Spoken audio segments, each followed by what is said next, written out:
Hello friends, मैं हूं doctor Shivani Shah, Radha hospital and Candor IVF centre से practising gynaecologist and infertility specialist. Pregnancy शुरू होते ही कुछ बेसिक कंप्लेंट्स जो होती है वो मदर की, वो कॉमन हो जाती है।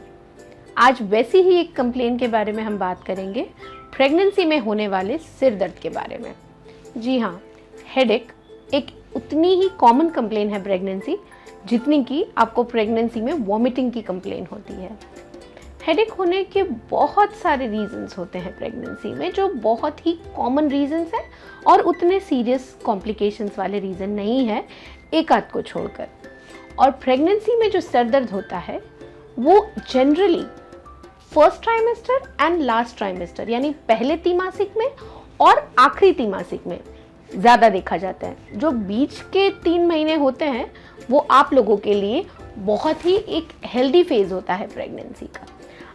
फर्स्ट ट्राइमेस्टर में क्यों आपको सिर दर्द होता है, उसका बहुत बेसिक रीज़न है बॉडी में एकदम से होने वाले hormonal change. Pregnancy no doubt आपका एक नॉर्मल फिजियोलॉजी स्टेट तो है ही, पर उसके साथ ये बॉडी के लिए एक कंप्लीटली न्यू एनवायरनमेंट है जिसके अंदर बॉडी को अपनी फिजियोलॉजी एडेप्ट करनी है, उसे एडजस्ट करनी है और उसे हेल्दी बनाए रखनी है ताकि ज़्यादा से ज़्यादा जो ब्लड है वो बच्चे की तरफ डाइवर्ट हो सके। इस वजह से जो प्रोजेस्टेरोन हार्मोन इंक्रीज होता है उसकी वजह से आपको कई बार फर्स्ट ट्राइमेस्टर में हेडेक बढ़ जाता है। कई पेशेंट्स हमारी क्लिनिक में ये कंप्लेन लेके आते हैं कि मैडम इतना सर दर्द होता है कि रात को चैन से सो भी नहीं पाते। सर दर्द होने का दूसरा रीज़न होता है और इंक्रीज्ड ब्लड वॉल्यूम। आपकी बॉडी में बच्चे को ज़्यादा खून मिले इसके लिए ब्लड वॉल्यूम इंक्रीज होता है और ये ब्लड वॉल्यूम इंक्रीज भी हेडेक का एक रीज़न होता है।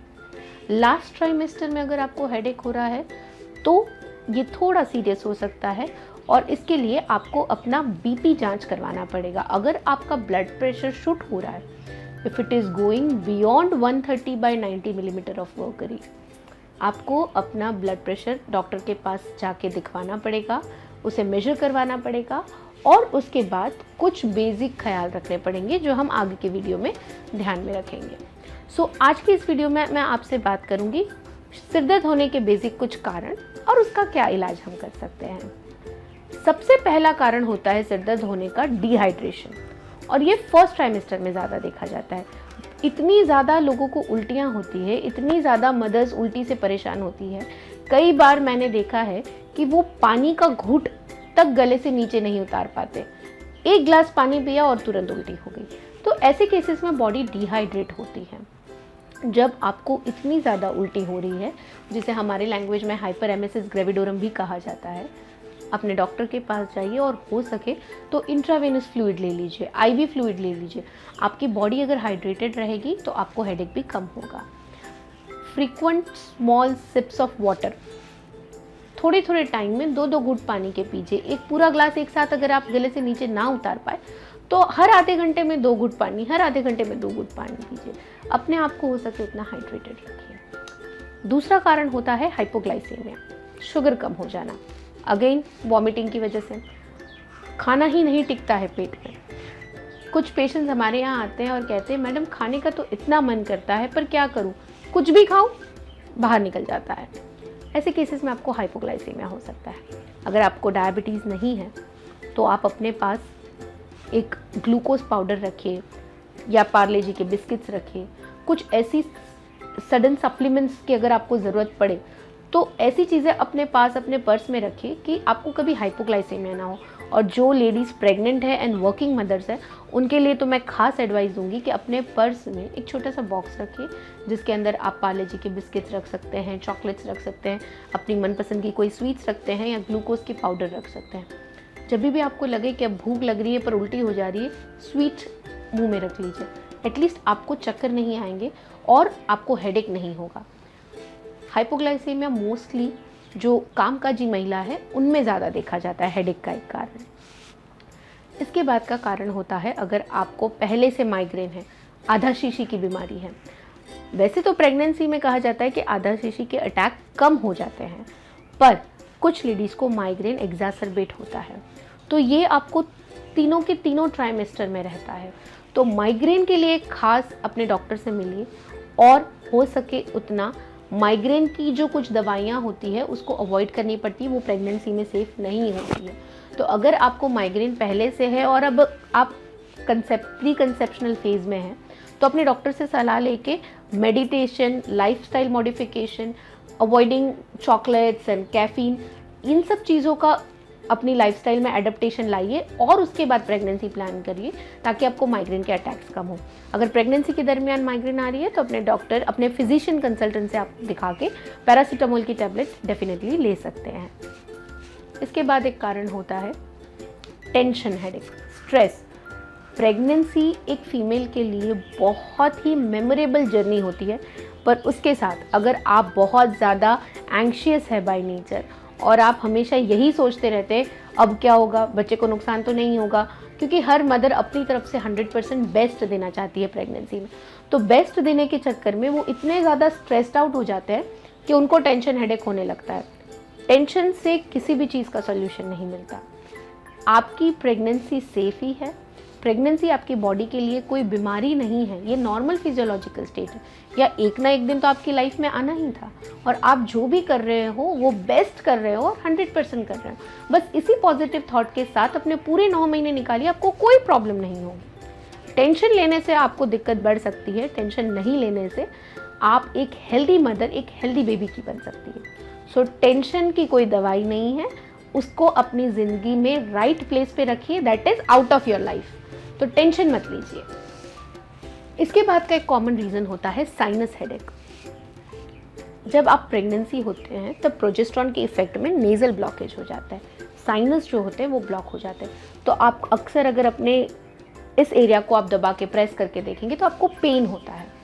आइज़ के इनर कॉर्नर में अगर आप अंगूठा रख के ऐसे दबाएंगे तो आपको पेन होता है। ये साइनसेस ब्लॉक हो जाते हैं। इस ब्लॉकेज की वजह से भी आपको हेडेक होता है। साइनस ब्लॉकेज बिकॉज अभी वायरल का बहुत एटमॉस्फेयर है, तो वायरल इन्फेक्शन की वजह से भी होता है। तो जब आपको साइनस हेडेक हो, बेस्ट चीज़ है स्टीम इनहेलेशन, भाप लीजिए। और भाप में ज़रूरी नहीं है आपको नीलगिरी का तेल डालना हो या फिर विक्स की गोलियां डालना हो या कार्वोल प्लस की कैप्सूल्स डालना हो। प्लेन पानी का गरम करके उस सेफ्टी अपनी बना के रखें और भाप लीजिए। आजकल तो भाप लेने के मशीन्स भी आते हैं जिसमें वाटर जो होता है, बॉइलिंग वाटर, वो स्पिल नहीं होता है और आपको सेफ्टी ज़्यादा महसूस होती है। तो ऐसी किसी छोटी सी इंस्ट्रूमेंट अपने घर में रखें और उससे नास लीजिए, भाप लीजिए। ये आपको बेस्ट साइनस में रिलीव कर सकता है। अगर आपका साइनस रिलीव नहीं होता है भाप से भी, तो आप अपने कंसल्टेंट से मिलके कोई भी एंटी एलर्जिक टैबलेट ले सकते हैं जो प्रेगनेंसी में सेफ है। इसके बाद कारण होता है ऑप्टिक। आपका जो ऑप्टिकल करेक्शन है, यानी आपके जो आँख के नंबर है, वो प्रेगनेंसी में चेंज होते हैं। अगर आपको चश्मे नहीं है तो हो सकता है आपको प्रेगनेंसी में रीडिंग की प्रॉब्लम हो और आपको तब पता चले कि आपको एक्चुअली नंबर्स आए हैं, या फिर आपके जो ऑप्टिकल करेक्शंस है उसमें रिफ्रैक्टिव एरर बढ़ सकती है और आपके नंबर शायद इंक्रीज हो सकते हैं। अब ऐसा क्यों होता है? प्रेगनेंसी के दरमियान बॉडी में रिलैक्सिन हार्मोन रिलीज होता है और इस हार्मोन की वजह से आइज़ के जो मसल्स होते हैं वो भी रिलैक्स होते हैं। तो इसकी वजह से आपको करेक्टिव डिस्टर्बेंस थोड़ा हो सकता है विजन में, जो आप प्रेगनेंसी के 9 महीने खत्म होने के बाद revert back to normal stage में आ सकता है। तो ऑप्टिकल करेक्शन भी एक रीज़न होता है। तो अगर आपको हेडेक हो रहा है तो एक बार अपनी नंबर की जांच करवा लें, बढ़ तो नहीं गए या फिर नंबर आ तो नहीं गए हैं, and start wearing your glasses. इसके बाद का एक रीज़न होता है हेडेक का जो हमारे लिए थोड़ा सीरियस होता है, एंड वो होता है प्रेगनेंसी इंड्यूस्ड हाइपरटेंशन, PIH। जी हाँ, अगर आपको प्रेगनेंसी में हाइपरटेंशन हो रहा है जो जनरली 20 वीक्स के बाद देखा जाता है, तो हेडेक एक बहुत बड़ी वार्निंग साइन है और बहुत ही इम्पॉर्टेंट साइन है जो किसी भी प्रेग्नेंट लेडी को मिस नहीं करनी चाहिए। आपको अगर स्पेशली तीसरे महीने के बाद हेडेक हो रहा है, शरीर में सूजन सी आ रही है, मुंह पे सूजन आ जा रही है, पैर आपके फूल जा रहे हैं, आपको पैरों के पीछे के भाग में दर्द होना शुरू हो जाता है, आपको राइट साइड ऊपर लीवर की साइड अगर दर्द हो रहा हो, आपको उल्टी हो रही हो, बेचैनी हो रही हो, तो इन सब को हम प्री मॉनिटरी साइन कहते हैं। और ये साइंस एक डॉक्टर को गाइड करती है कि आपकी प्रेगनेंसी थोड़ी सीरियस हो रही है और आपको जल्दी से एडमिट करके आपकी मेडिसिन स्टार्ट की जाए और जो नेसेसरी स्टेप हो आपके लिए और बच्चे के लिए वो लिए जाए। तो कभी भी हेडेक के साथ अगर ये कोई भी सिम्टम हो रहे हैं तो इसे इग्नोर ना करिए, तुरंत अपने कंसल्टेंट गायनेकोलॉजिस्ट के पास जाइए, दिखाइए, ब्लड प्रेशर मापवाइए और वो जैसा कह रहे हैं उस हिसाब से अपनी प्रेगनेंसी को आगे बढ़ाएं। एक मेन रीज़न प्रेगनेंसी में हेडेक का ये भी होता है विड्रॉवल। विड्रॉवल कैसा? हमें जब प्रेगनेंसी रुकती है ना, उसी दिन से हम अपनी लाइफस्टाइल मॉडिफाई कर देते हैं। अगर आपको चाय पीने की आदत है, आप दिन की 3 से 4 कप चाय पी रहे, जैसे ही प्रेगनेंसी टेस्ट पॉजिटिव आई, चाय बंद कर दी। आपको कॉफ़ी पीने की आदत है, आप दिन में 2 से 3 कप कॉफ़ी पीते हैं, प्रेगनेंसी टेस्ट पॉजिटिव न्यूज़ सुन के ही कॉफ़ी बंद कर दी। जब ये विड्रॉल होता है बॉडी में तो हेडेक बढ़ जाता है। तो डेफिनेटली कैफीन का इंटेक कम होना चाहिए, डार्क चॉकलेट्स प्रेगनेंसी में कम खानी चाहिए, पर सडन बंद मत कीजिए, धीरे धीरे मॉडिफाई कीजिए।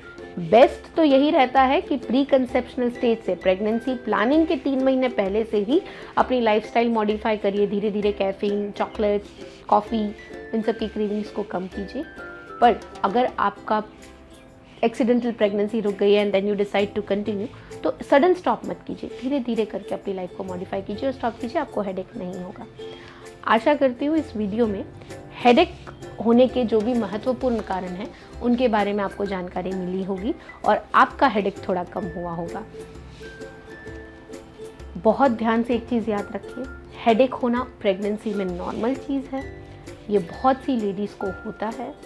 इसके बहुत सारे कारण नॉमिनल एंड नॉन सीरियस होते हैं, पर आपको अगर हेडेक हो रहा है तो एक बार अपने गायनेकोलॉजिस्ट को ज़रूर से दिखाएं, ज़रूर से अपना बीपी मापवाएं, ताकि प्रेगनेंसी इंड्यूस्ड हाइपरटेंशन और उसके कॉम्प्लिकेशंस आप में ना हो और आप उस सीरियस कॉम्प्लिकेशन से बच सकें।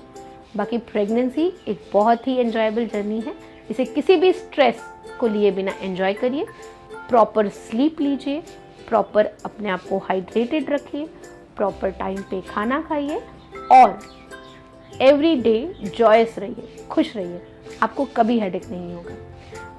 Thank you.